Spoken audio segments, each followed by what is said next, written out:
Kominfo untuk running pelatihan dengan LMS Kominfo, karena itu mungkin nanti Bapak Ibu kalau ada kendala-kendala teknis selama pelaksanaan pelatihan, mohon dapat dimaklumi dan bisa mengontak admin kelas di masing-masing kelas, dan juga nanti ada PIC Kominfo, ada bergabung di grup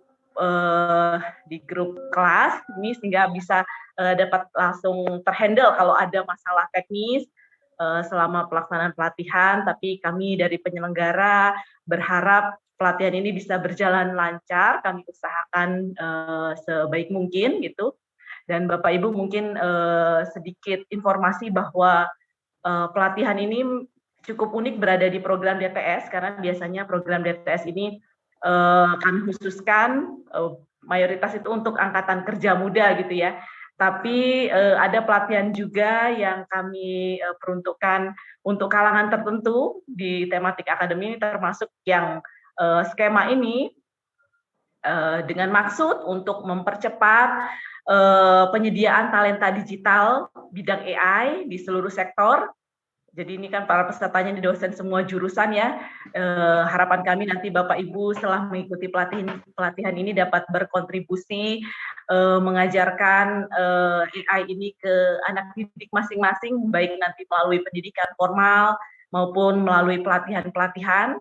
Dan juga terkait sertifikasinya, Kominfo juga saat ini sedang penjajakan dengan LSP untuk sertifikasi profesi untuk uji skema sertifikasi ini nanti di level 7 Bapak Ibu. Oleh karena itu pada kesempatan ini kami mengharapkan kerjasama dari Bapak Ibu untuk bisa memanfaatkan pelatihan ini sebaik mungkin, walaupun pelatihannya mungkin gratis gitu ya, dan juga dilaksanakan secara online. Namun kami berharap kita semua bisa bertanggung jawab menyelesaikan pelatihan ini.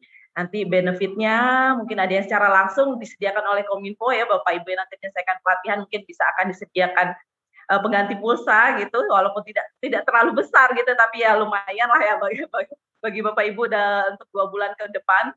Dan juga nanti yang menunjukkan kualifikasi akan dipilih sejumlah kuota untuk bisa mengikuti sertifikasi profesi dari LSP. Dan lebih umum lagi, Bapak Ibu kami harapkan bisa menjadi talenta-talenta digital untuk mendukung transformasi digital di Indonesia. Mungkin itu sedikit harapan kami dari tematik akademi. Akhir kata kami mengucapkan selamat belajar pada Bapak Ibu semua. Terima kasih, Mas Feki. Ya, terima kasih banyak Ibu Emiana. Mungkin selanjutnya ini kita juga ada Master Instruktur, itu Pak Imade. Beliau adalah Master Instruktur untuk pelatihan ini. Beliau juga bekerja sama dengan para dosen yang ada di Kominfo, membuat silabusnya beserta modulnya. Mungkin silakan dari Pak Made, mungkin dua patah kata untuk peserta Pak. Terima kasih Mas Feki. Perkenalkan, nama saya Imade Wiryana, saya dosen Universitas Gunadarma. Kebetulan hadir juga di sini Pak Windy Gambetta, juga yang mendesain pelatihan ini. Mengapa pelatihan ini diselenggarakan? Satu adalah memang kebutuhan akan talenta ataupun SDM di bidang data science dan AI ini sekarang membludak.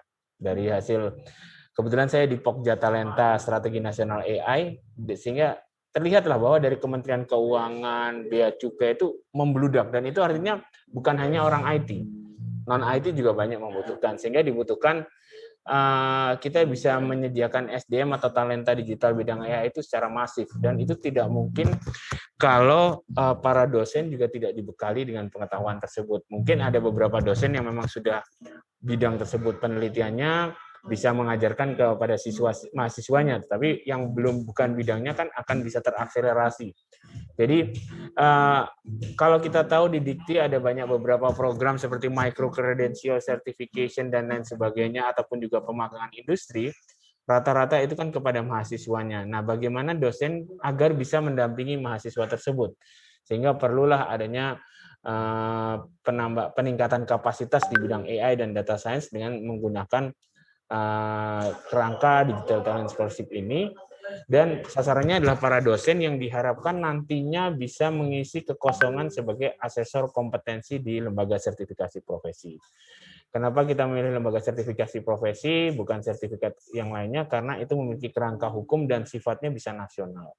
Sehingga diharapkan bapak-bapak, ibu-ibu dosen yang di sini bisa mengikuti materi kuliah dan di akhir yang memenuhi kriteria akan mengikuti ujian sertifikasi profesi di lembaga sertifikasi profesi dan di kemudian hari bisa menjadi pengajar di bidang tema ini baik di pelatihan maupun di kelas ataupun juga bisa menjadi asesor kompetensi di LSP LSPP 3. Dan kegiatan ini memang kerjasama sudah cukup panjang ceritanya.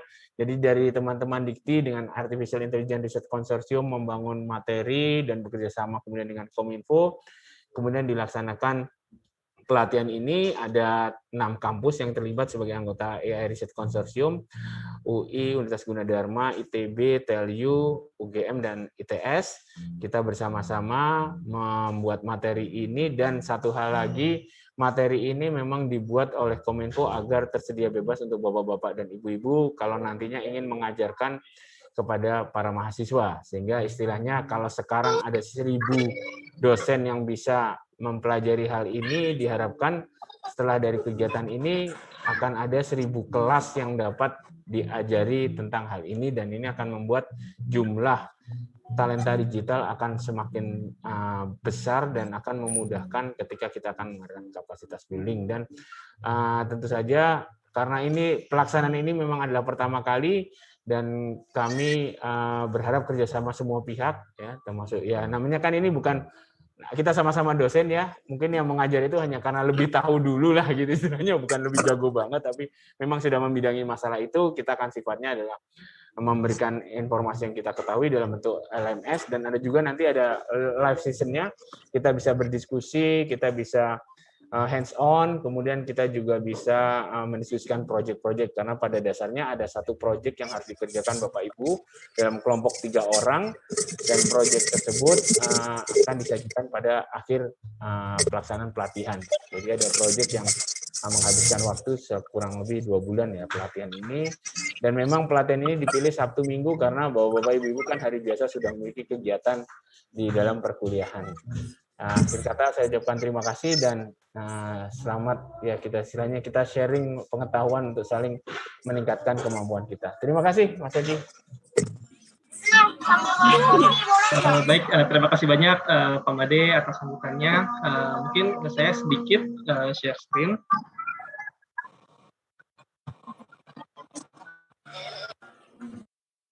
Ya, baik. Jadi Bapak Ibu semua, saya ucapkan sekali lagi selamat dan selamat datang ke pelatihan Data Scientist Artificial Intelligence untuk dosen dan instruktur program dari Tematik Academy tahun 2021. Nah, pelatihannya sendiri merupakan pelatihan berbasis kompetensi yang kurikulumnya disusun berdasarkan standar kompetensi nasional bidang keahlian Artificial Intelligence untuk bidang Data Science. Kebetulan untuk SKKN-nya sendiri baru keluar di tahun 2020 kemarin. Jadi tahun kemarin keluar dan tahun 2021 kita langsung susun untuk modulnya dan juga kita laksanakan untuk pelatihannya. Lalu pelatihan ini sendiri bertujuan untuk mempersiapkan tenaga pengajar yang kompeten di bidang data science. Jadi pelatihannya ini kita tidak batasi hanya dosen IT saja, tapi dosen-dosen di bidang di luar IT itu kita persilakan untuk ikut mendaftar. Jadi emang latar belakang dari pesertanya sendiri itu beragam. Dan jumlah peserta yang kemarin mendaftar dan diterima itu totalnya ada 952 peserta yang nantinya akan dibagi ke dalam 38 kelas, yang satu kelasnya itu berisi 25 orang. Untuk durasi pelatihannya sendiri itu nanti akan ada 16 pertemuan atau 8 minggu yang dilaksanakan pada hari Sabtu dan Minggu. Dan untuk waktu atau jam pelatihannya sendiri itu beragam. Ada yang mulainya jam 9 sampai jam 10.30 untuk sesi pagi, lalu jam 8.30 sampai jam 10, atau sesi siang mulai dari jam 10.30 sampai dengan jam 12. Ada juga yang mulai dari jam 1 sampai dengan pukul 14.20. Dan itu semua sudah saya share ke Bapak Ibu. Silakan nanti dicek untuk waktu kelasnya. Jadi jangan sampai Bapak Ibu terlambat masuk kelas. Untuk aktivitas pelatihannya sendiri, nanti itu akan ada 3. Yang pertama, self-paced learning. Itu nanti Bapak Ibu bisa akses di LMS-nya Kominfo. Namun ini saya mohon maaf sekali, karena ada kendala teknis. Kemarin kita tidak bisa melakukan pendaftaran peserta untuk 1.000 langsung. Jadi kita harus daftarkan satu persatu. Jadi insya Allah mungkin malam ini akan kita coba daftarkan kembali, itu per kelas jadinya. Jadi mungkin nanti akan ada bergantian menerima email dari kami. Lalu untuk live session-nya sendiri, nanti itu akan ada menggunakan aplikasi Zoom, dan itu juga itu nanti akan kami share link Zoom-nya di grup kelasnya masing-masing oleh admin kelas. Lalu yang ketiga itu ada diskusi grup. Diskusi grupnya bisa melalui grup Telegram, atau nanti akan ada grup di LMS. Lalu untuk sertifikasi, itu kita ada 2 yang sudah kita siapkan. Yang pertama, sertifikat attainment yang diberikan bagi para peserta yang memenuhi kriteria. Lalu yang kedua, sertifikat kompetensi Associate Data Scientist. Nah, khusus untuk yang sertifikat kompetensi ini kita sedang berusaha dengan BNSP, lalu juga dengan LSP, untuk mempersiapkan supaya sertifikasinya tuh bisa ada di tahun 2021. Jadi mudah-mudahan setelah Bapak Ibu nanti selesai pelatihan dan mengikuti ujian, itu peserta yang terpilih bisa kita lakukan sertifikasi kompetensi. Untuk jadwal pelatihannya sendiri, pelatihan dibuka tanggal 21 Juni kemarin sampai dengan tanggal pengumumannya tanggal 26, dan pelaksanaan pelatihan mulai dari tanggal 31 Juli sampai dengan 19 September 2021. Untuk sistem penilaiannya sendiri, ini kita ada kehadiran minimal 70%, lalu ada menyelesaikan tugas harian, menyelesaikan tugas akhir, dan juga ujian akhir. Untuk menyelesaikan tugas akhir ini, nanti Bapak Ibu silahkan membuat satu kelompok itu 3 orang untuk tugas akhirnya, dan itu nanti dari pertemuan pertama sampai pertemuan terakhir itu akan ada semacam checkpoint. Jadi tugas-tugas akhirnya itu sudah dicicil dari mulai pertemuan pertama, dan nanti harus dilaporkan perkembangannya itu seperti apa. Lalu untuk komponen penilaian itu kehadiran 5%, tugas akhir 25%, tugas harian 25%, tugas akhir 40%, dan ada ujian akhir 30%. Untuk modulnya ini sudah ada 16 modul, baik itu modul dokumen dan juga nanti ada bahan tayang. Dan itu semua tersedia di LMS. Dan untuk daftar peserta sendiri beserta kelasnya, itu nanti Bapak Ibu bisa akses pada link https://komin.fo/kelas AII, bukan ALL, itu AII. Nah, lalu apa yang harus dilakukan Bapak Ibu sekarang? Yang pertama, Bapak Ibu silakan bergabung di grup Telegram. Grup Telegramnya ini grup yang kelas, Bu ya. Jadi bukan hanya grup Telegram untuk seluruh peserta, tapi grup kelasnya masing-masing. Lalu yang kedua, jangan lupa mengisi dan upload form komitmen. Dan itu nanti bisa Bapak Ibu dapatkan di websitenya digitallearn.kominfo.id. Itu nanti silakan Bapak Ibu login menggunakan akunnya, dan nanti pada menunya itu ada menu form komitmen. Lalu nanti Bapak Ibu akan login ke akun LMS peserta, dan akunnya itu nanti akan di-email ke email yang sudah didaftarkan di Digitallearn. Keempat, mengikuti dan berpartisipasi aktif dalam keseluruhan aktivitas pelatihan, mulai dari live session, self-paced learning, lalu juga nanti ada tugas harian, ada exam-nya juga, ada final project-nya juga. Lalu nanti jangan lupa Bapak Ibu mengisi survei monitoring dan evaluasi di akhir pelatihan. Untuk surveinya sendiri nanti akan kita share juga di grup, itu biasanya di tengah pelatihan antara pertemuan 8 dan 9, dan untuk evaluasinya itu nanti di akhir pelatihan. Lalu yang terakhir, jangan lupa setelah pelatihan itu mengisi dan upload lembar pertanggungjawaban sesuai dengan batas waktu yang sudah disebutkan di mekanisme peserta. Mungkin itu dulu dari saya. Mungkin sedikit karena Bapak Ibu belum mendapatkan akun LMS-nya, mungkin saya akan share screen memperlihatkan LMS yang bisa nanti Bapak Ibu akses.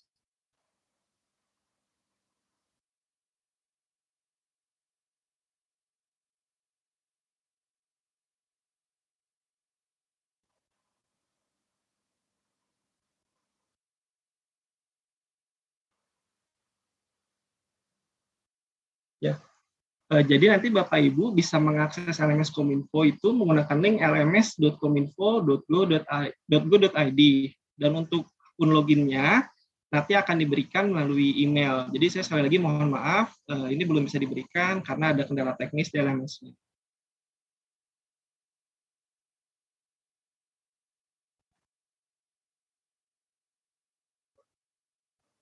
Nah, nanti setelah login, tampilan utama LMS itu akan seperti ini. Dan di menu sebelah kiri, itu nanti akan ada menu pelatihan yang saya ikuti. Dan kalau diklik, itu nanti akan keluar kelas dari pelatihan Bapak Ibu. Jadi nanti kelasnya itu sudah di-assign. Jadi Bapak Ibu tidak perlu lagi mencari kelasnya.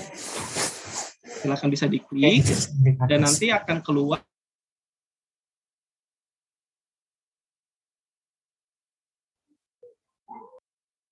Suaranya dihidupkan. termute. Suara hilang. Oh ya, maaf Bapak Ibu. Ya mungkin saya ulangi lagi. Jadi nanti di LMS-nya tuh sudah berisikan modul, mulai dari modul 1 sampai dengan modul 16. Dan nanti di dalam satu modulnya sendiri akan terdiri dari yang pertama itu bahan tayang, yang kedua itu adalah modul PDF yang bisa Bapak Ibu baca, lalu yang ketiga ada tugas harian, dan keempat tugas akhir. Lalu nanti di beberapa bagian modul itu juga akan berisikan referensi video seperti pengenalan AI atau pengenalan agent. Lalu juga nanti akan diberikan contoh-contoh codingan yang dimana kalau misalkan contohnya tuh di modul 4 itu nanti sudah mulai kita coding, belajar coding, dan itu sudah disiapkan juga contohnya tuh dalam Jupyter Notebook. Jadi nanti Bapak Ibu selain belajar codingnya, jadi juga nanti bisa baca codingan yang sudah disiapkan oleh para instruktur. Di sini juga nanti sudah disediakan forum untuk Bapak Ibu berdiskusi. Juga nanti kalau Bapak Ibu lupa silabusnya, itu juga bisa diakses di LMS. Nah, untuk modul dan bahan tayang sendiri, untuk mendapatkannya nanti Bapak Ibu tinggal klik, dan itu akan otomatis terdownload. Itu akan otomatis terdownload, itu nanti silakan Bapak Ibu cari di folder download di laptop atau komputernya masing-masing. Bahan tayang pun sama, itu nanti cara mendapatkannya cukup diklik saja, itu akan otomatis juga terdownload. Dan bisa dicari di folder download komputer Ibu masing-masing. Lalu untuk tugas harian, saat dibuka itu nanti akan berupa submit, di mana Bapak Ibu akan diminta untuk melakukan submit tugas harian, baik itu berupa dokumen, PPT, Excel, dan lain-lain. Itu nanti silakan Bapak Ibu tinggal drag and drop saja di websitenya, lalu setelah selesai itu silakan simpan perubahan, dan dia akan secara otomatis terupload. Untuk tugas akhir pun sama, nanti tugas akhirnya itu Bapak Ibu kan nanti akan berkelompok. Satu kelompoknya itu terdiri dari 3 orang. Nah, nanti dari masing-masing orangnya itu silakan upload di LMS-nya. Jadi supaya di LMS-nya itu tidak kosong pada bagian tugas, walaupun nanti tugasnya sama, tidak apa-apa. Jadi di-upload saja sama, nanti akan meminta uploadan mau itu berupa dokumen, Excel, maupun PPT. Jangan lupa nanti simpan perubahan. Dan perlu saya ingatkan, untuk tugas harian dan tugas akhir ini, dia hanya berlaku selama 7 hari. Jadi misalkan Bapak Ibu untuk modul 1, itu akan dibuka pada tanggal 31 besok, Juli. Nah, waktu pengumpulannya adalah 7 hari terhitung pada tanggal kelasnya dimulai. Apabila terlambat 1 hari, maka Bapak Ibu sudah tidak bisa melakukan upload tugasnya. Jadi dianggap tidak mengumpulkan tugas. Jadi saya ingatkan kembali bahwa untuk tugas harian dan tugas akhir itu hanya diberikan waktu 7 hari. Dan tugas akhir ini nggak harus, maksudnya tugas akhirnya kan panjang ya, dari modul 1 sampai modul 16 itu selalu ada tugas akhir. Maksudnya apa? Itu maksudnya adalah cicilan dari tugas akhirnya gitu. Misalkan Bapak Ibu sudah menentukan business understanding dari tugas besarnya, itu silakan diupload. Itu nanti akan dicicil sampai dengan modul 16, dan di modul 16 nanti itu baru dari tugas akhirnya aplikasinya selesai. Itu diupload di sini. Lalu nanti di akhir setelah modul 16 selesai itu akan ada post-test. Post-testnya itu berupa kuis yang nanti silakan Bapak Ibu bisa akses pada akhir pelatihan. Kalau sekarang belum terbuka. Itu nanti berupa kuis ABCD.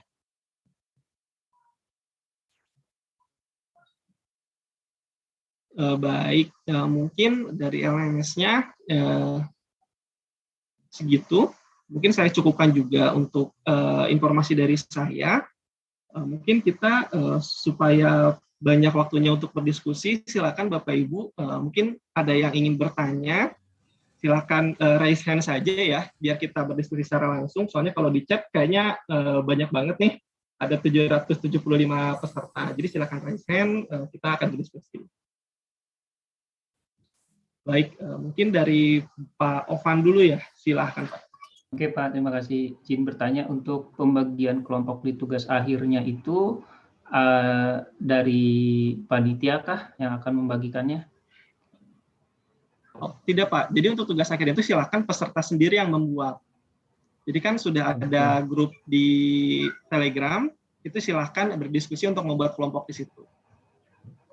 Oke Pak, terima kasih. Ya, sama-sama. Mungkin Bu Anissa silakan. Oke, selamat siang Pak Vicky. Terima kasih untuk kesempatannya. Di sini kan total kami satu kelas 25 orang ya Pak ya. Satu kelompok kan 3 orang. Berarti nanti ada yang lebih dari 3 orang satu kelompok, itu bagaimana nanti teknisnya ya Pak? Ya, betul Bu. Jadi nanti akan ada kira-kira berarti satu kelompok yang 4 orang ya. Satu kelompok 4 orang itu tidak masalah. Karena kan memang kita tidak genap ya. Satu kelas itu tidak genap pembagian 3. Jadi itu tidak apa-apa. Berarti kalau kurang dari 3 pun nggak apa-apa ya Pak ya? Sebisa mungkin minimal 3 sih Bu. Oh minimal, oke. Iya, minimal 3. Iya. Baik, silakan Pak Abduh Rizky. Baik, terima kasih. Saya ingin bertanya apa terkait dengan ini, dengan kriteria untuk mengikuti diikutkan sertifikasi kompetensinya, itu apakah sudah bisa disampaikan passing grade-nya dan lain sebagainya? Ya, untuk kriteria sendiri itu kita mengikuti sistem penilaiannya di silabus. Tapi nanti untuk lengkapnya tuh kita sedang berdiskusi dengan LSP, itu dari LSP itu seperti apa kriteria yang diwajibkan. Karena biasanya LSP pun mematok kriteria sendiri, tapi nanti saya pastikan bahwa jika sudah ada, itu akan saya infokan ke peserta seperti apa. Tapi untuk penilaiannya kita masih mengikuti penilaian yang di silabus Pak ya.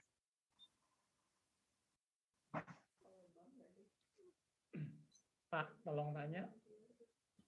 Ya mungkin dari Pak Made ingin menambahkan Pak, silakan Pak. Ya, ada yang tanya tuh tadi. Iya. Nah, kalau masalah kriteria penilaian kan nanti tergantung pelaksanaan di LSP-nya kan, jadi berapa jumlahnya juga kita belum tahu, berapa mereka punya kuota buat pelaksanaan sertifikasi, juga persyaratan kita harus melihat ke MUK mereka, MUK mata uji kompetensinya. Nanti itu akan yang menentukan ketika ujian dan nilai-nilai akhirnya gitulah. Jadi itu yang akan menentukan, dan itu akan kita informasikan. Memang pada dasarnya kalau diikuti ujian ini semua, kita sudah mencoba materi ini sudah di mapping ke mata uji kompetensinya. Jadi diharapkan ya kalau nilainya lulus di penilaian ini, kalau ikut sertifikasi bisa lulus lah, seperti itu mudah-mudahan gitu. Jadi intinya kan sebetulnya namanya ujian LSP itu siapapun kan boleh ikut ujian kasarnya gitu. Nah, tetapi yang mendapatkan istilahnya voucher dari Kominfo untuk ujian adalah yang memang memenuhi kriteria gitu. Kalau memang nggak memenuhi terus mau ujian sendiri juga boleh-boleh aja gitu ke LSP-nya gitu. Terima kasih. Ya, baik, terima kasih banyak Pak Made. Mungkin selanjutnya dari Pak Agus Rahman, silakan Pak. Baik, terima kasih. Selamat sore. Yang pertama saya ingin bertanya terkait tugas akhir tadi disebutkan bisa dicicil, itu apakah berarti dicicil itu setiap tahapan cicilan itu kita masukkan di masing-masing pertemuan atau nanti tetap dikumpulkan sampai di akhir baru diupload di bagian tugas akhir. Yang kedua terkait sertifikasi, di samping kriteria apakah ada kebijakan terkait kuota, mengingat mungkin pelatihan yang lain di tahun lalu di TS juga itu kalau nggak salah sempat ada kuota di PCAP, kalau nggak salah waktu itu sempat ada kuota juga. Apakah untuk pelatihan yang kali ini di tematik akademik ini ada kuotanya untuk yang dibiayai oleh Kominfo untuk ikut sertifikasi? Terima kasih. Selamat sore.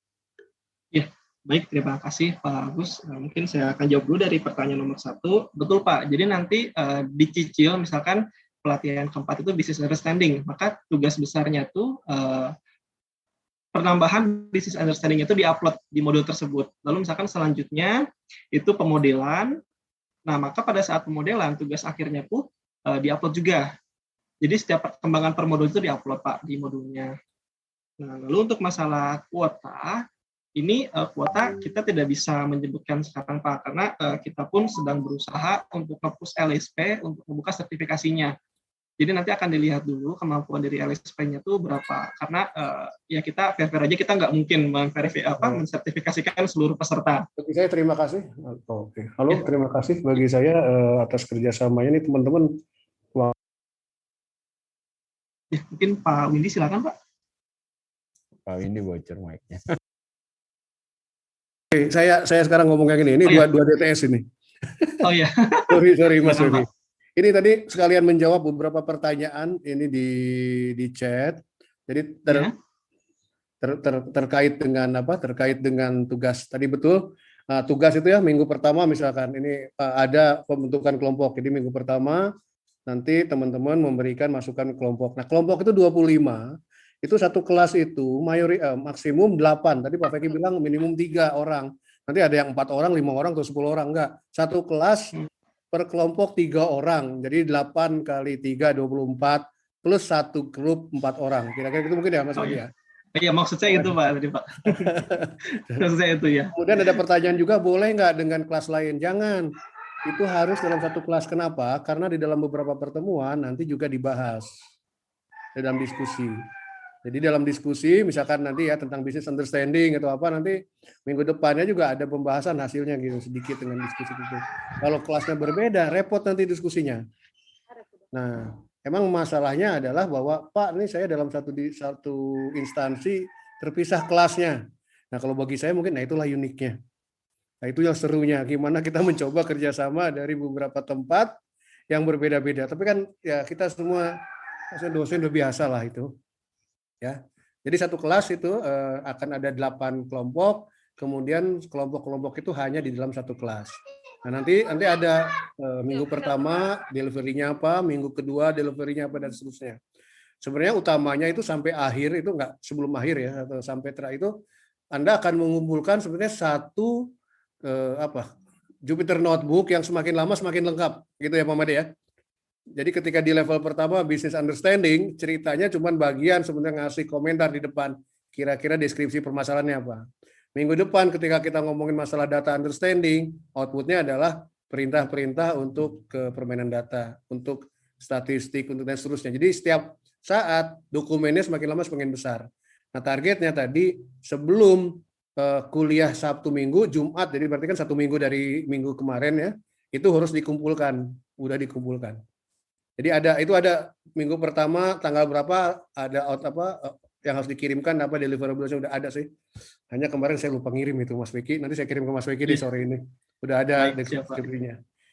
Mungkin itu dulu dan satu lagi adalah ini sebenarnya salah satu training pertama yang kita menggunakan SKKNI Data Science. Kemudian untuk level yang lebih dari level 5, level 6, dan level 7 sebenarnya ini. Ya, Bapak dan Ibu tuh diajarinnya sebenarnya level 7 gitu. Tetapi nanti yang kita ujikan tuh yang untuk level 6 ya, Pak Made ya, untuk Associate Data Scientist. Tapi materinya unit kompetensi semua diajarkan lebih dari itu, karena sebagai targetnya nanti sebagai instruktur harus pengetahuannya lebih dari yang muridnya kan. Nah, muridnya targetnya adalah junior data scientist, nah kita diajarkannya data scientist. Nah, jadi di sini yang kita coba adalah knowledge yang generik, yang lepas dari nama perusahaan gitu ya. Jadi kita mencoba menggunakan standar kompetensi kerja nasional. Itu aja mungkin. Terima kasih Pak Feki. Baik. Terima kasih banyak Pak Windy. Mungkin bagi Bapak Ibu, Pak Windy Gambetta juga merupakan salah satu master instruktur di pelatihan ini. Beliau juga sama dengan Pak Made, beliau yang membuat silabus dan juga modul pelatihan. Baik, mungkin itu ya jawabannya Pak. Mungkin kita bisa lanjut ke Pak Andri Wijaya. Silakan Pak. Baik, makasih Mas. Saya mau tanya kayak gini. Waktu pelatihannya itu kan hari Sabtu sama Minggu ya kalau nggak salah ya. Nah, kemudian saya dapat yang jam 9 sampai jam setengah 11, 10.30 gitu Mas. Nah, itu saya mau tanya, kalau saya kan Kristiani gitu Mas, jadi kalau hari Minggu itu suka ada ibadah, mungkin kalau agak telat apakah ada sanksi atau misalkan gimana gitu Mas, atau 1 minggu itu bisa nggak ikut, nggak apa-apa, atau bagaimana tuh Mas toleransinya? Makasih Mas sebelumnya. Apakah boleh ikut kelas lain gitu ya maksudnya? Yang di atasnya atau boleh ikut atau untuk pengganti hari Minggunya atau seperti apa? Mungkin itu aja Mas. Makasih Mas. Oke, terima kasih banyak Pak Andri. Baik, yang pertama mungkin untuk hukuman keterlambatan ya. Untuk hukuman keterlambatan sendiri sebenarnya kita tidak mengatur Pak ya, apabila nanti pesertanya terlambat. Tapi kita memang selalu ingin bahwa peserta itu hadir dari mulai menit pertama sampai dengan nanti akhir pelatihan. Lalu untuk pindah kelas, ini mohon maaf kayaknya kita tidak bisa pindah kelas dulu ya, karena peserta sudah diatur sebagaimana rupa, seperti itu, diatur juga perharinya. Jadi mungkin kalau misalkan nanti anggaplah tidak bisa hadir, mungkin nanti bisa akses rekaman dari kelasnya. Karena nanti kita setiap pertemuan itu akan ada rekaman, nanti akan saya coba share folder rekamannya yang bisa Bapak Ibu tahu. Jadi segera per kelas. Kalau terlambat nggak apa-apa Mas ya, masih bisa di dalam Zoom-nya ya nanti. Akunya nggak paling nanti di ini aja Pak, selalu infokan admin yang ada di Zoom-nya. Oke. Makasih Mas. Iya, sama-sama. Baik, mungkin selanjutnya silakan Bu Sirmayanti. Baik, terima kasih. Assalamualaikum warahmatullahi wabarakatuh. Selamat sore. Dua hal yang ingin saya tanyakan. Tadi sempat juga disinggung tentang live sesi recording. Nah, ini aksesnya bisa mudah didapatkan ya? Artinya tergantung dari maintainnya teman-teman admin di DTS kelas.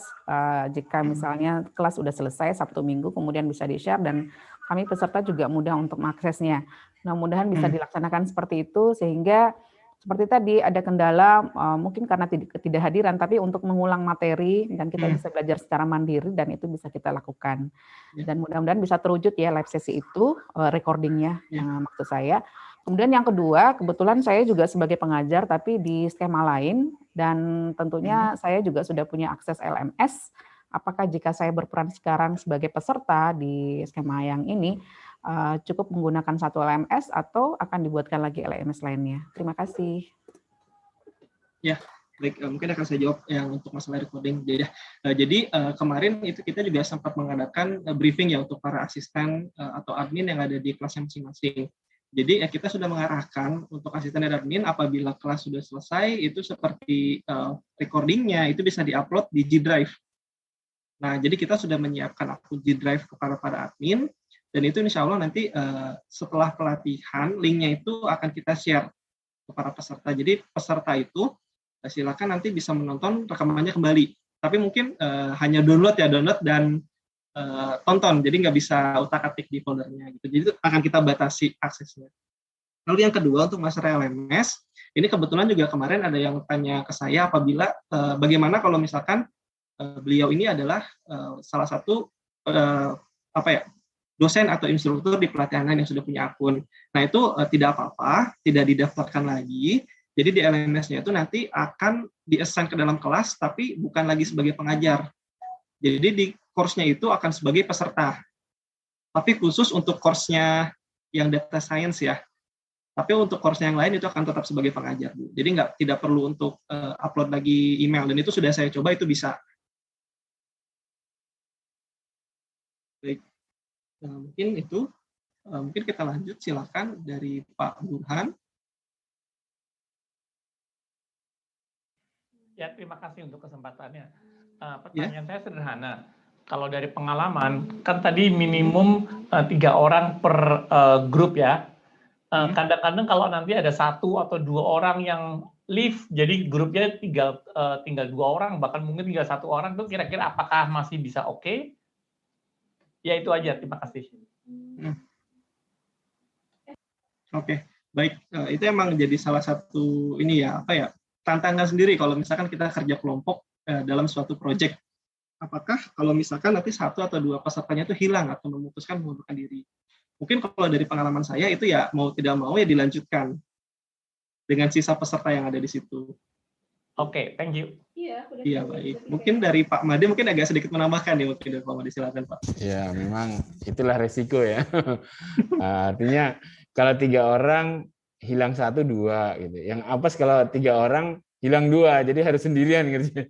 Tapi kan nggak mungkin dari itu kita regrouping lagi akan menjadi tidak efektif. Jadi memang seperti yang tadi diutarakan ya dilanjutkan saja, kan nanti di dalam reportnya juga akan terlihat tertulis ya.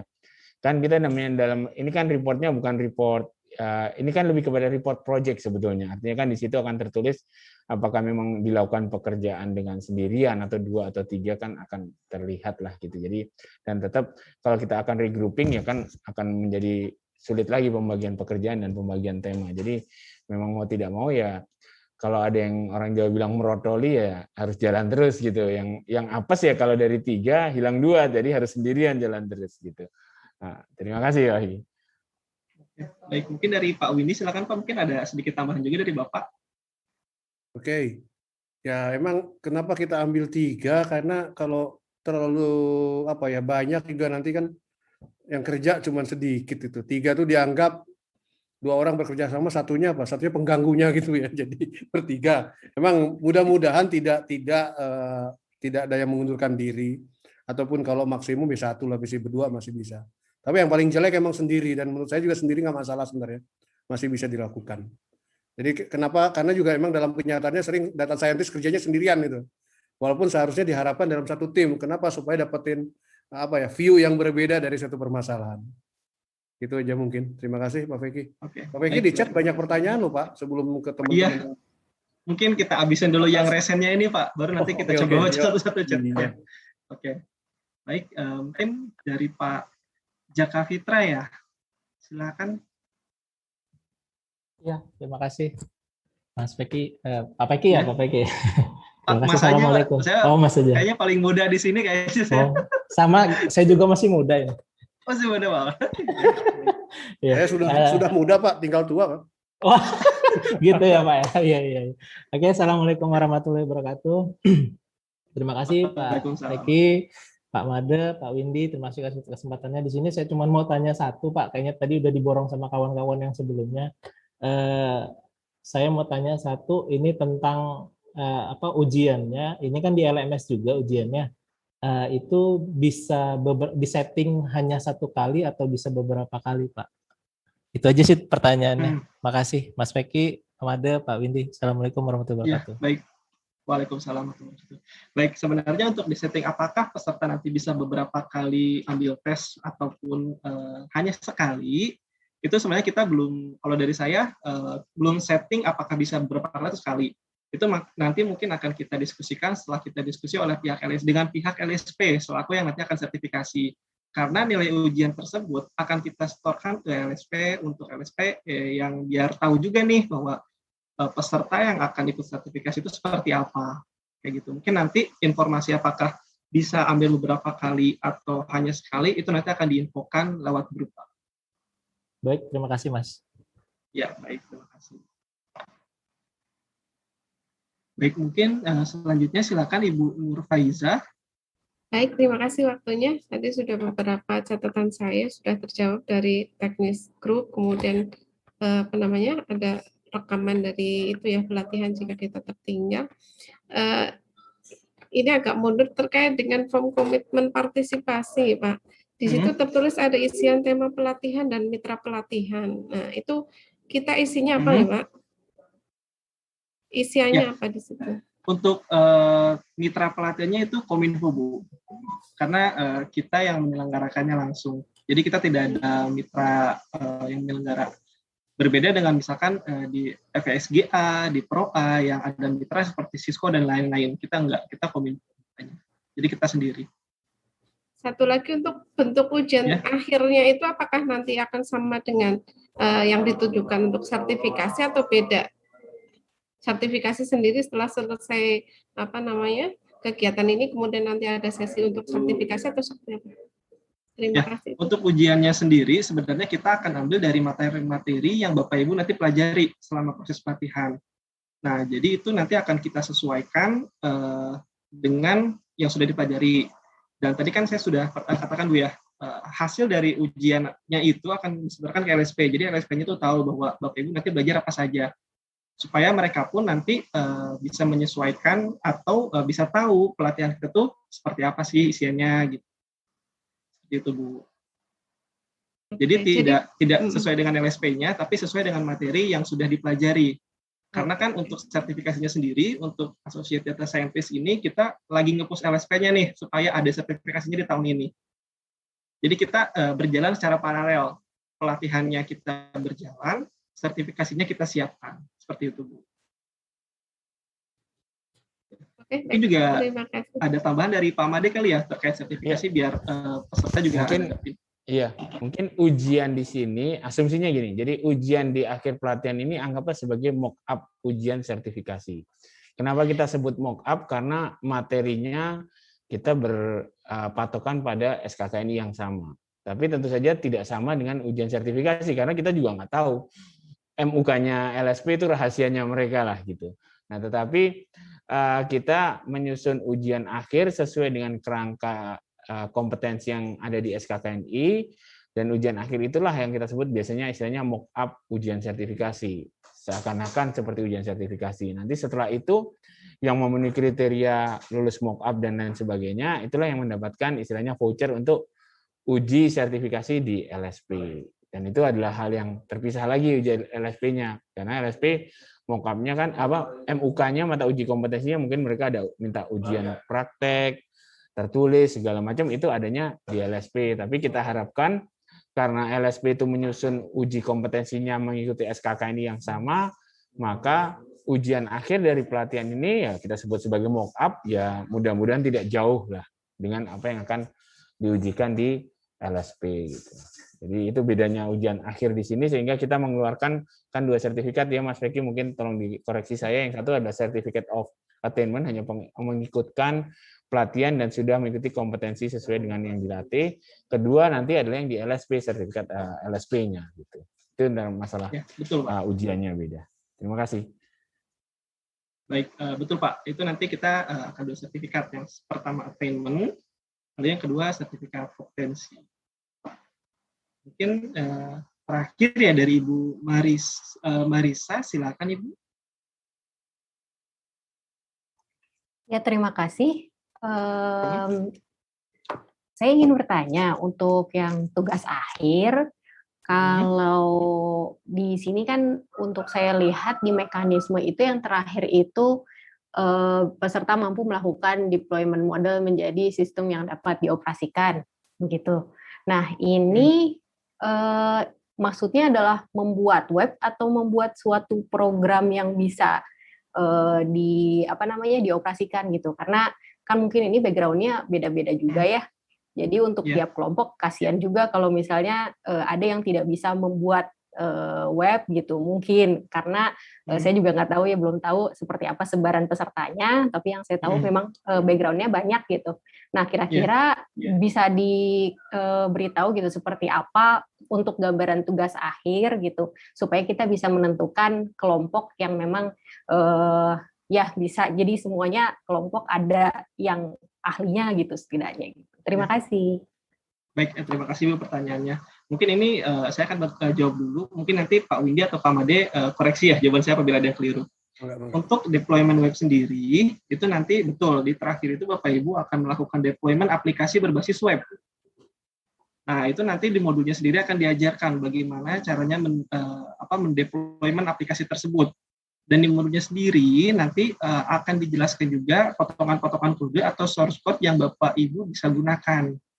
Jadi istilahnya tidak usah khawatir karena udah disiapkan oleh pengajar, mulai dari tutorialnya, mulai dari source code yang Bapak Ibu bisa pakai, sampai dengan nanti aplikasi jadi.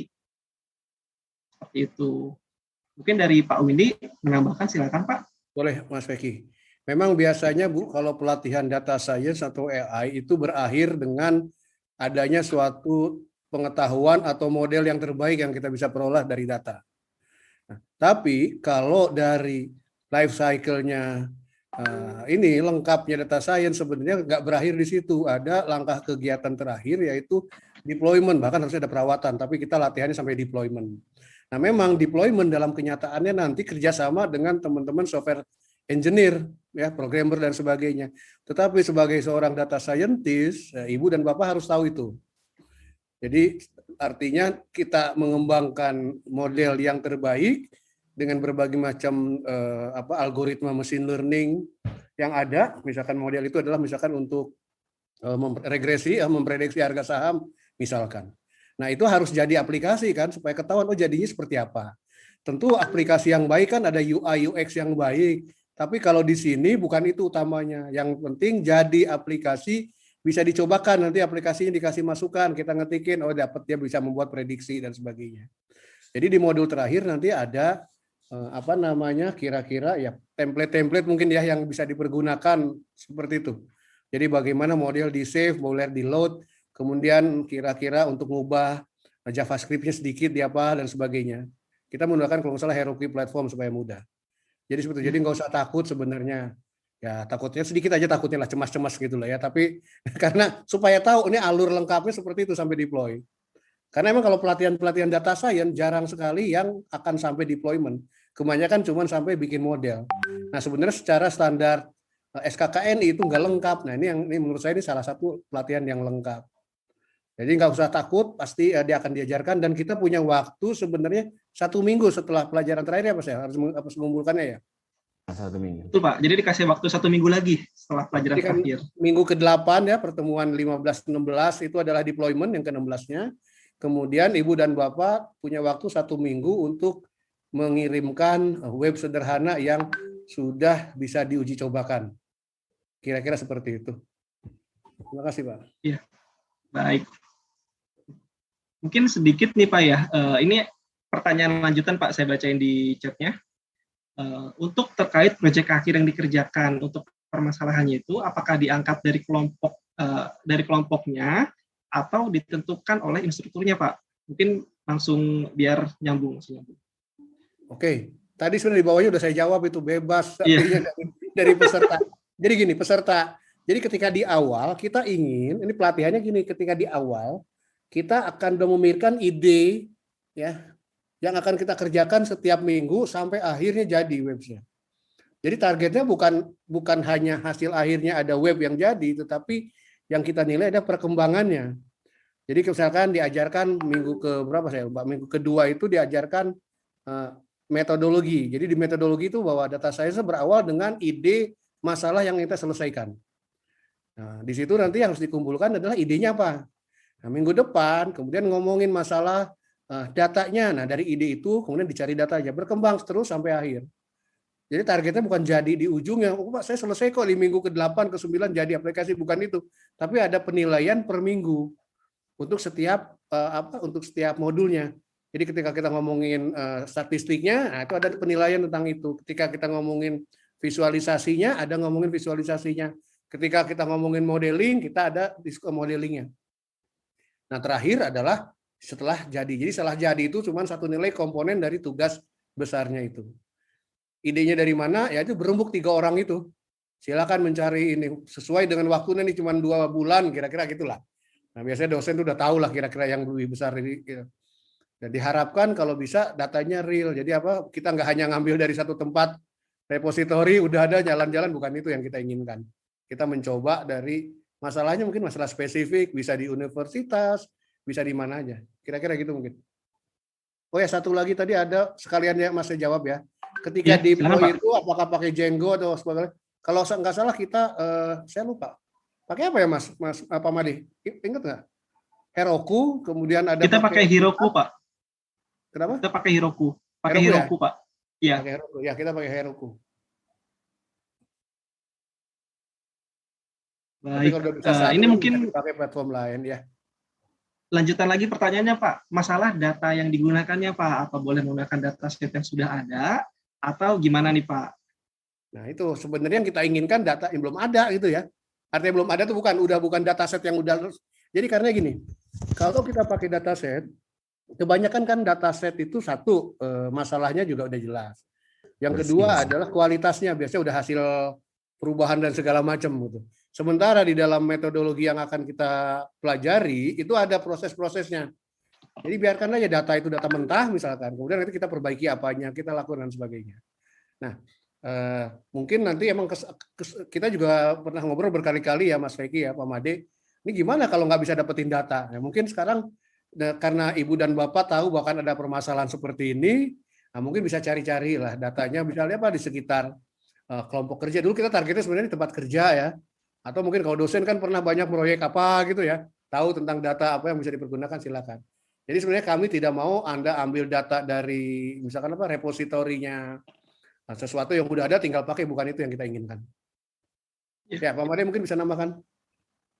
Oke, mungkin jadi begini, mengapa kelompok itu sebaiknya memilih sendiri? Karena satu, supaya saling kenal. Kedua, bisa menutupi yang mungkin ada yang lebih paham datanya.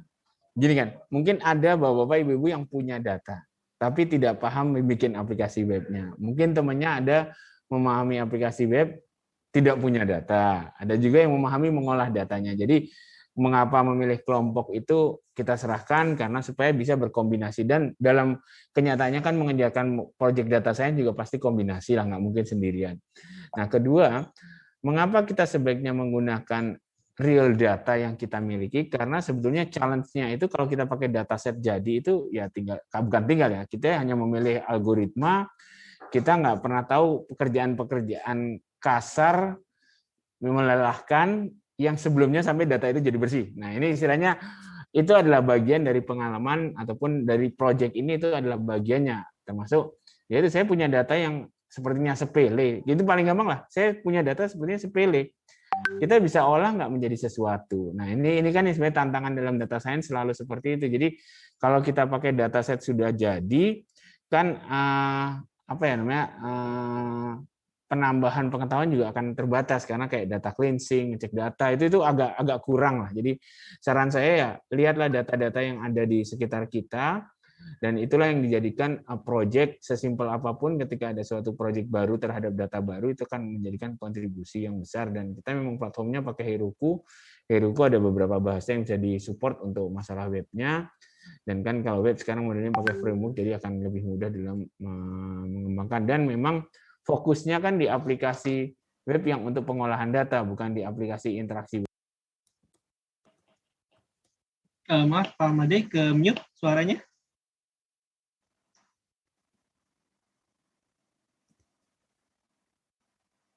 Pak Made, ke mute Pak, suaranya Pak, maaf. Atau mungkin sudah Pak? Mungkin jaringan Pak Made. Masih mute itu mikrofon masih Pak mute. Made. Atau mungkin jaringan Pak Made ya. Baik, mungkin sedikit menambahkan juga ya masalah data. Kalau nggak salah itu nanti ada di modul berapa ya Pak Made ya, 6 atau 7.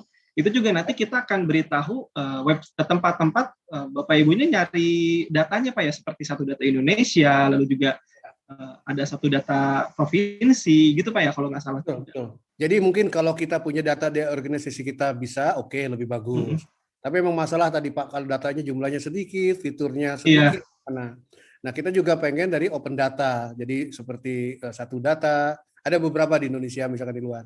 Tapi yang tidak kita harapkan adalah emang data yang sudah banyak sekali diproses untuk data science gitu loh. Ya kan, itu kan banyak kan, misalkan di repositorinya UCI gitu ada, atau di repositorinya jangan yang kayak gitu gitu loh. Butuh waktu yang lumayan diproses processing, itulah intinya dari kuliahnya, dari kursus ini, Pak. Kan kita nanti juga belajar mulai dari cleaning data, Pak ya, panjang gitu untuk ya, kita belajar dari mulai ini yang sering, yang bagi saya sebenarnya dalam pelatihan yang sering dilupakan. Biasanya kita udah langsung fokus ke data, tetapi dalam pelatihan ini awalnya adalah bagaimana kita mendefinisikan permasalahan. Masalahnya apa, baru kita cari data, kira-kira kayak gitulah. Nah ini karena apa? Karena emang di SKKNI-nya seperti itu. Jadi SKKNI-nya dan sebagai data scientist, kita memulainya dari data. Ya, waktu yang paling lama diproses itu, betul Pak, karena jangan cari data yang jumlahnya 100 juta, jangan. 90 juta aja. Yang disesuaikan dengan waktu, Pak. Itu udah kayak sepertiga jumlah masyarakat Indonesia, Pak. Masalah copyright ya data juga. Kita masalah AI itu ada masalah ethical data. Nah, scraping itu juga bagi saya, kalau saya nggak suka scraping. Kecuali kalau saya mau scraping, saya nanya dulu pemilik datanya, boleh nggak di-scrap? Ya, karena scraping itu menurut saya abu-abu. Nah, nanti tergantung tadi Bapak, ini ada pertanyaan, boleh nggak dari data hasil scraping? Ya kalau itu legal udah boleh silahkan, tapi kalau enggak janganlah. Baik. Mungkin tadi dari Pak Made, Pak, sempat terputus, mungkin ada yang kepotong tadi, Pak. Iya, itu tadi. Jadi apa? Dengan memilih kelompok sendiri dan kita mencari data yang ada di sekitar kita untuk diolah. Tadi kata Pak Windy, jangan terlalu ambisi, datanya besar sekali sehingga kita tidak fokus ke prosesnya. Itu kita bisa memilih data, dan setuju sekali saya dengan Pak Windy bahwasanya dalam menggunakan data ya kita harus tanda petik memahami etika lah. Jadi ya kita namanya juga kan ini proses utamanya kan pembelajaran ya. Jadi kita memilih data yang memang memenuhi kriteria tersebut dan memenuhi mengapa dalam pelatihan ini tidak hanya mengolah data pakai aplikasi, harus sampai menjadi aplikasi web. Ini artinya supaya mendapatkan gambaran secara lebih lengkap lah bahwa proses aplikasi seperti itu. Jadi nantinya kalau ingin mengembangkan aplikasi data science yang mendukung aplikasi web, kira-kira sudah tahu problemnya seperti apa. Jadi memang kita arahkan deployment yang dilakukan adalah deployment di aplikasi web. Terima kasih.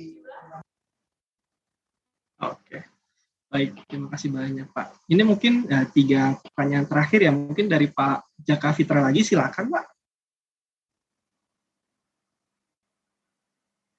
Atau mungkin ini yang raise hand lupa untuk turun tangan lagi nih, itu gimana nih?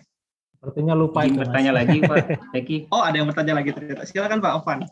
Iya, berkaitan dengan tugas akhir, kan tiap minggu akan istilahnya ngumpulin progresnya ya. Iya. Nah, misalkan di minggu, katakanlah pertemuan pertama atau kedua, kita udah ngumpulin nih tugas akhir yang progres keduanya. Dan setelah berjalannya waktu, katakanlah di pertemuan 8, kita itu ada revisi gitu. Apakah mempengaruhi tugas sebelumnya atau tidak gitu? Ya, baik, mungkin saya bertanya dulu. Tidak, Pak. Jadi kan tugas itu tugas besar ya, tugas besar yang dikumpulkan per modul itu semacam report bahwa perkembangannya apa saja. Karena kan tadi kata Pak Windy itu betul bahwa yang dikerjakan itu nanti anggaplah sebuah Jupyter Notebook, satu Jupyter Notebook yang semakin lama semakin besar. Nah, apabila di tengah misalkan ada revisi perubahan ke atasnya, itu tidak apa-apa, silakan direvisi. Gitu. Seperti itu mungkin Pak Made ya, jadi nggak masalah gitu. Bahwa ada perubahan di tengah di tugas itu kan perjalanan report aja, nggak masalah. Iya. Terima kasih Pak. Ya, baik. 2 lagi mungkin silahkan Pak Cahyo ya. Iya Pak. Iya, silakan Pak. Baik, izin bertanya Pak, untuk data yang nanti, pengolahan data yang nanti diajarkan itu data yang terstruktur atau tidak terstruktur Pak? Itu saja mungkin Pak. Oke, baik. Dari data-data yang sudah dikirimkan oleh para instruktur itu ada data, kalau tidak salah ingat, itu ada data terstruktur, ada data tidak struktur. Itu sudah disiapkan di LMS untuk belajar ya, untuk belajar oleh para peserta. itu data-datanya sudah disiapkan. Jadi nanti belajarnya itu terstruktur dan tidak terstruktur.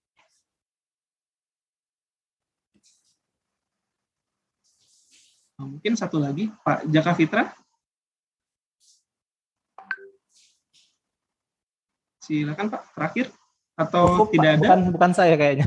Oh, bukan saya. Oke. Iya, udah tadi. Udah ya. Oke, baik.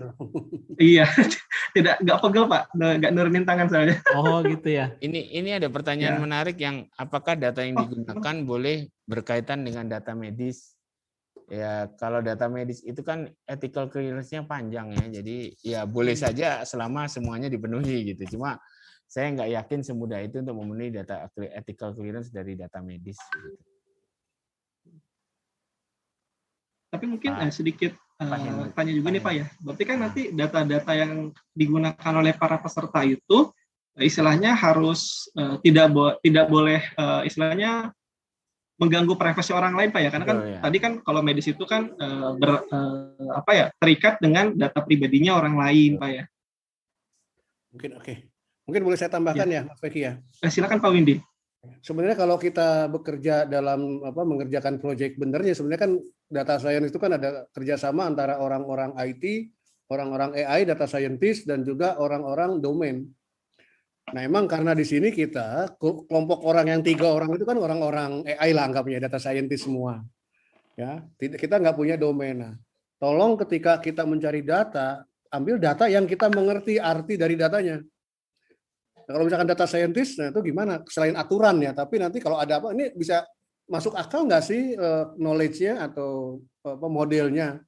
Nanti lucu juga kita pakai data yang kita tidak mengerti ketika kita pakai misalkan suatu teknik, hasilnya kita bilang bagus, padahal nggak tahu karena kita nggak ngerti gitu loh. Jadi carilah data-data yang yang gampang dimengerti lah. Jangan medis terlalu susah, kecuali memang medisnya juga punya yang biasa-biasa.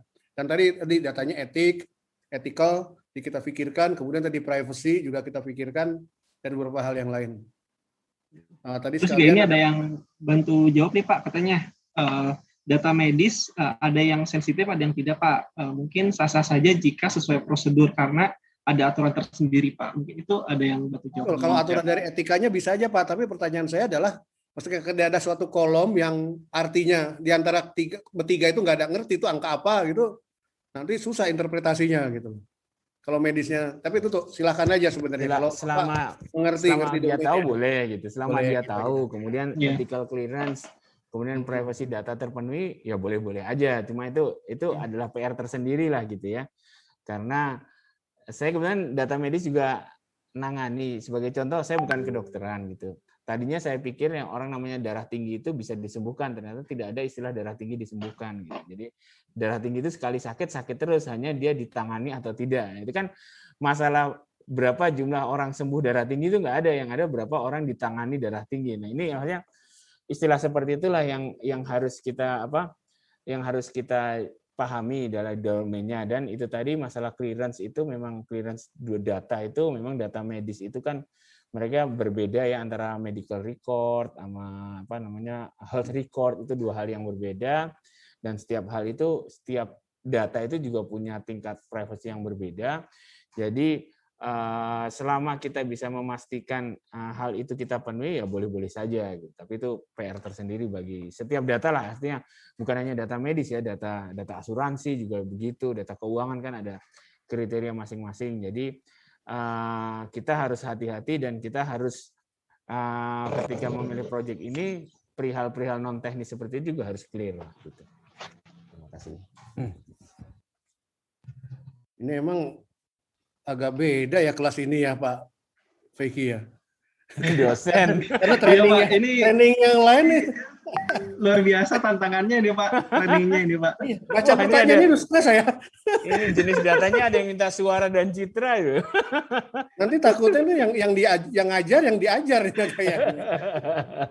Ya, kita berarti saling sharing kalau gitu Pak nantinya. Kita akan saling sharing ilmu. Oke, mungkin saya jawab beberapa dari ini secara random ya. Silakan, Oke, Pak. kita pakai bahasanya, kita bermain di Python. Nah, kemudian development sistemnya pakai Python Jupyter Notebook. Plus sebenarnya diajarin juga Colab. Google Colab. Kenapa? Masing-masing ada plus minusnya sebenarnya. Google Colab itu artinya Anda bisa menggunakan power komputasinya Google lebih bagus. Hanya masalahnya kita harus terhubung dengan internet. Saya nggak tahu ibu dan bapak tempatnya di mana. Ya, karenanya kita bilang oke lah kita pakai aja pelatihan ini kan contoh main-main aja kan sebenarnya. Contoh kasusnya juga bukan kasus yang tadi ratusan juta ya problem gitu. Karena targetnya adalah kita mencoba menjalankan metodologi data science ini gitu loh.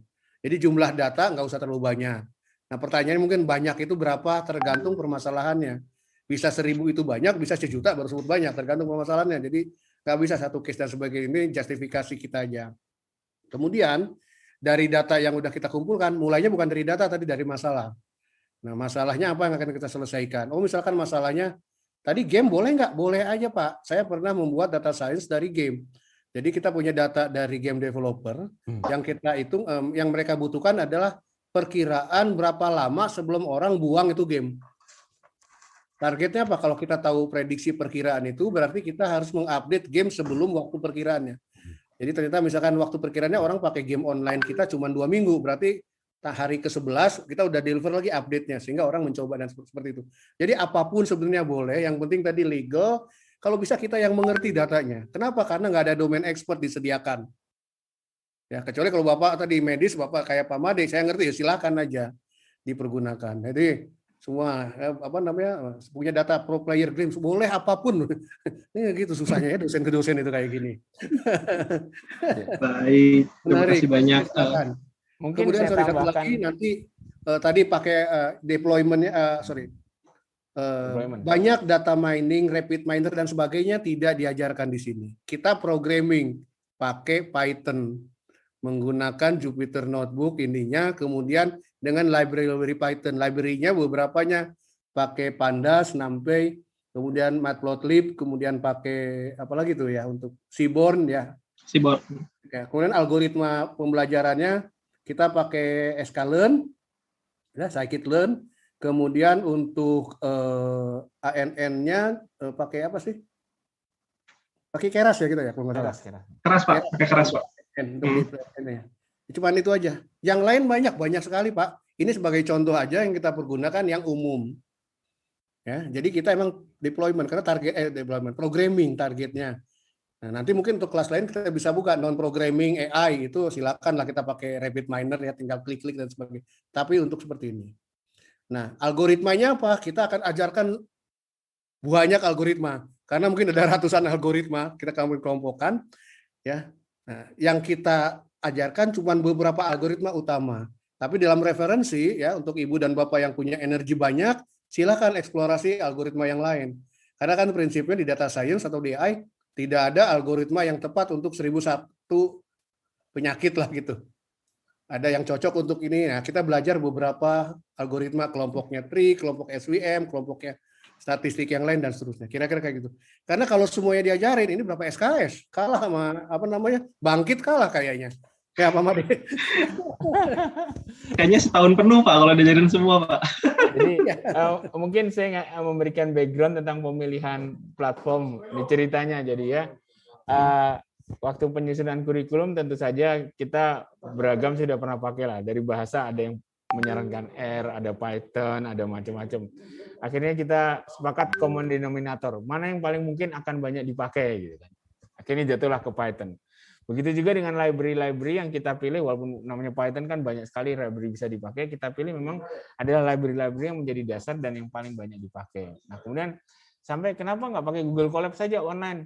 Kenapa harus pakai misalnya harus install Jupyter Notebook? Karena kita melihat kombinasi yang ada di Indonesia dan harapan kita kan materi ini bisa diajarkan untuk mahasiswa seluruh Indonesia. Apakah mahasiswa bapak-bapak ibu-ibu atau mahasiswa kampus lain seluruh Indonesia. Sehingga kita mencoba memapping kemungkinan yang ada di Indonesia. Mungkin kan ada daerah yang koneksi internetnya nggak bagus tapi ingin mempelajari, jadi dia bisa memakai bahasa tersebut. Nah, kenapa kita pilih Python? Ya cukup mudah lah. Karena dasarnya tidak sama dengan tidak hanya orang komputer gitu loh. Ya, tadi ini ada yang nyaranin kenapa pakai Julia Lengs ya. Banyak lah kalau bahasa banyaknya ada Clojure semuanya. Tapi kan dari common denominator itu yang paling mungkin untuk beragam peserta termasuk non IT, akhirnya kita pilih bahasa Python gitu. Itu bisa extensionnya itu lebih banyak dan memungkinkan para dosen-dosen nantinya bisa mengembangkan sendiri sesuai dengan library ini bisa saya cocok segala macam. Nah, begitu juga untuk masalah deep learning, dan ya kita ada keterbatasan karena goal kita itu adalah kita menyiapkan para pengajar yang akan nantinya dapat mengajar ke mahasiswa seluruh Indonesia. Ini yang sepertinya mudah kan, kata-kata seluruh Indonesia ini akhirnya menghasilkan kompromi-kompromi yang ada dari sisi teknologi. Kenapa kita pilih aplikasi web? Kenapa kita nggak pilih aplikasi yang lain? Nah, itu semuanya sebenarnya bersumber adalah karena tujuan kita adalah menyiapkan para pengajar yang nantinya bisa mengajarkan data science tidak hanya kepada mahasiswa komputer. Nah, ini yang agak sulit lah tujuannya, berbeda kita hanya mengikuti suatu sertifikasi internasional, mereka lulus. Ini tujuan kita adalah istilahnya masifikasi SDM bidang data science di seluruh Indonesia. Jadi kita pilih materi-materinya yang ada bisa dicerna dengan mudah, tools-nya bisa dicerna, kemudian juga platformnya yang memungkinkan dicerna secara banyak lah di Indonesia gitu. Terima kasih. Baik, nah ini gimana Pak ya? Di kolom chat pertanyaan masih terus nambah nih Pak. Terus saya lihat di Zoom-nya juga yang angkat tangan juga makin banyak nih. Silakan. Cuman ya sayang sekali Pak, ini waktu. Nggak apa-apa, Mas Weki, ini artinya kan nanti kita diskusi, namanya ini juga sesama dosen ya. Jadi gini, ini para dosen kan kita paham ya, namanya pembelajaran aja dengan mahasiswa kita sudah tidak instructional mode. Kita lebih kepada facilitated. Jadi mudah-mudahan dalam pelaksanaan pelatihan ini sifat saling silang ini, sharing ini akan menjadi sangat dominan dan terbentuk, dan ya kita akan saling kenal, ya memperkuat Indonesia secara keseluruhan lah. Jadi kan bisa sharing. Saya lihat teman-teman ini udah yang biasa pakai platform tertentu, kita bisa saling sharing. Ya mungkin yang punya ide hardware tertentu bisa saling sharing. Tadi deployment, sebetulnya di deployment kita juga menjelaskan bahwasannya deployment AI itu ada yang di sisi hardware, misalnya pakai USB stick-nya Coral ataupun OpenVINO, tapi kan tidak mungkin kita cobakan. Atau juga misalnya deployment memakai superkomputer seperti NVIDIA DGX, itu juga kita tidak mungkin cobakan, atau Huawei-nya. Jadi kita hanya menjelaskan bahwasanya ada seperti ini, tapi yang kita cobakan adalah yang paling mungkin, dan mudah-mudahan dengan acara pelatihan ini kita ini semua yang bergerak di bidang data science dan AI akan saling kenal dan bisa ya menghasilkan sesuatu lah di kemudian hari. Terima kasih. Ya, baik, terima kasih Pak. Mungkin dari Pak Windy, silakan Pak. Tadi kan Pak Made, sekarang Pak Windy. Mungkin kita jangan lupa ya, kita namanya nih kan pelatihan AI untuk instruktur ya. Jadi nanti instruktur yang mau ngajarin, jadi sebenarnya bukan ngajarin AI kita ini, ngajarin AI sebagai bapak-bapak, nanti sebagai instruktur untuk tahun depan. Jadi karena kalau baca tadi bilang Pak, ini lihat pertanyaan udah mengerikan gitu, iya, saya bacanya juga pusing. Iya, orang buat para instruktur. Karena nanti jadi gini, yang kita kenalkan adalah bahwa untuk junior data scientist itu ada UK-nya. Ada unit kompetensinya sesuai dengan standar kompetensi nasional. Nah, Ibu dan Bapak akan mengajarkan itu tahun depan, kira-kira gitu ya Pak Made ya, kepada mahasiswa ataupun yang baru lulus gitu. Nah, karenanya untuk itu Ibu dan Bapak harus tahu SKKNI-nya itu. Nah, ini 8 minggu ini kita mengajarkan itu. Jadi mungkin bukan mengajarkan data science-nya, tapi mengajarkan data science, instruktur nanti sebagai instruktur data science. Dan ada satu lagi Pak Windy, mungkin nanti ini bahwasanya bukan hanya kita membuat program data science, tapi project manajemennya juga kita ajarkan sesuai dengan KRIS-DM. Ya, betul. Kita pakai itu metodologi yang standar yang kita pergunakan. Jadi tahun depan nanti Ibu dan Bapak, insya Allah kita akan punya kelas yang entahlah berapa ribu tuh, Mas Weki itu ya kelasnya. Nah, berapa puluh ribu ya nanti teman-teman dari sini. Nah, kalau bilang Pak yang baru-baru nggak masalah. Ya, insya Allah selama 8 minggu kita akan coba, nanti teman-teman yang belum pernah ke data science akan ngerti metodologi data science, sehingga nanti bisa melakukan pelatihan lagi di luar waktu ini. Jadi jangan lupa juga besok pertemuan pertama ya Mas Weki ya? Betul Pak, besok pertemuan pertama. Kita punya 2 jam besok untuk ngobrol di kelas masing-masing, karena tadinya jam pertama itu targetnya untuk pembukaan. Pembukaan, Pak. Udah Iya. ada. Jadi besok Ibu dan Bapak silakan bertanya ke para pengajar lainnya, ya, supaya nggak nanyanya ke kita semua, Pak Made. Jadi kita punya dua jam untuk bicara. Nah tadi masalahnya Pak, sebaiknya kita saling tahu ya. Tadi ada di Telegram ada kelas saling ngobrol, dan besok juga itu sebenarnya masalahnya ya perkenalan. Jadi teman-teman saling mengenalkan diri, misalkan di bidang ini punya ngerti tentang Python atau apa dan sebagainya, supaya teman yang lain tahu, oh dia nih jagonya ini, saya temenan silakan. Nah, seperti itulah ya. Jadi kita punya waktu besok, Bapak jangan nih Pak Faiki udah stres itu. Kita menurut saya ini mudah-mudahan pelatihan ini akan menarik. Ya, menariknya ada satu tadi, yang pertama ini menurut saya baru pertama ilmu data science diajarkan sesuai dengan standar kompetensi. Ya saya senang karena ya saya yang bikin standar kompetensi nasionalnya sama Pak Made, jadi asik ini. Dan kemudian ini pelatihan ini bebas dari teknologi-teknologi yang berlaku. Jadi kita dari teori dan sebagainya standarnya generik lah. Nanti bisa dipakai, Pak, nanti boleh nggak saya punya ini Microsoft Azure Cloud, silakan. Mau diimplementasikan dengan apa silakan. Tapi kita semua ngerti standar metodologi ini, dan kita mengadop ketika kami membuat SKK ini, kita mengadop standar-standar yang ada di industri. Kita pakai standar CRISP DM, kemudian kita pakai standar IBM data science metodologinya, kemudian dari Microsoft Team dan beberapa. Jadi SKK ini, dan kita akan ngajarin ini. Tapi tentu karena ini kita diskusi lah, saya nggak berani ngomong nanti kita ngajarin data science, tapi kita berdiskusi nanti untuk mengajar kira-kira ini yang diperlukan. Gitulah. Saya seperti itu, Mas ya. Terima kasih Ibu Bapak ya. Ya, terima kasih banyak Bapak. Saya juga ucapkan terima kasih banyak kepada Bapak Ibu sudah hadir pada orientasi kelas kita. Mudah-mudahan sedikit mencerahkan pertanyaan-pertanyaan dari Bapak Ibu yang belum terjawab. Saya juga ucapkan terima kasih kepada Pak Windy dan juga Pak Made selaku Master Instruktur yang sudah berkenan hadir di acara orientasi peserta.